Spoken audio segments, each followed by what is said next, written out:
It's great to see you both. And Paul, wanted to get you to weigh in on all the major developments this week, especially the president now proposing these tactical stimulus bills, which would seem to make a lot of sense, but it's unclear to me whether they're going to move forward. So where does that leave us, do you think? I think the big event of this week was actually Chair Powell. He was most forceful as he's ever been that the response to the COVID crisis and the nurturing of the expansion has to be a all-of-government approach. So he literally was pounding the table that we need to have fiscal expansion and was begging in some respects for Congress to do it. So I think he was really laying out the foundation of what needs to happen, and what the president's doing is a great deal of noise. And I have to admit that I can't reverse engineer his tactics right now.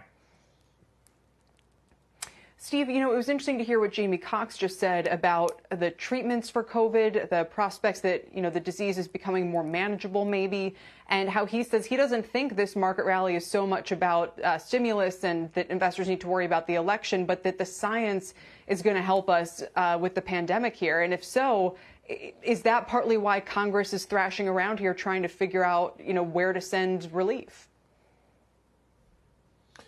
I'm going to first join Paul in not trying to reverse engineer the politicians, because I think it's way above my pay grade, Kelly, as you might imagine. I just can't do that. There is no economist, no forecaster, no investor who I've talked to who wouldn't say that the public health response, the vaccine, the different antibiotics or medicines that they have ahead of time, I couldn't think of the word, the Regeneron product, that would trump any aid that's out there. The trouble is, Kelly, an issue of timing. Right now, if they passed a bill now, it would probably not get into the economy for several weeks. I happen to think the market has looked through the latest political gaming and said, you know what? Either way, after the election, there's going to be a stimulus. And if it's the Democrats, it could be closer to the bill that Pelosi wanted. If President Trump wins, it could be 1 or 2 trillion. Either way, a stimulus is coming. I think the market in the background of the trade, yes, vaccines and other palliatives and medicines that are out there. In the foreground of the trade, I'd suggest, Kelly, is the idea that stimulus is coming either way. I would agree with that. And as you just said, it kind of just could depend on the election outcome, what form exactly it takes.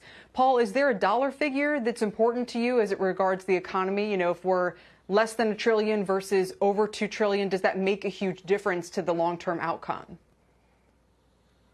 I don't think a dollar figure really is the right way to look at it. I mean, there will be a dollar figure, but I think echoing what Steve was saying is that we're going to see a very large package that is suited to the needs. And I think that will be particularly the case when Mr. Biden's in the Oval Office, is that it will not be driven by a number, but driven by the needs. And I think that Chair Powell articulated the needs, which will be long-lasting for many segments of our population. So I think big is the right answer, and that's going to happen. And I think that's what the market is anticipating now. And we have a great deal of political noise, but we're going to go big, really big. Shepard Smith here. Thanks for watching CNBC on YouTube.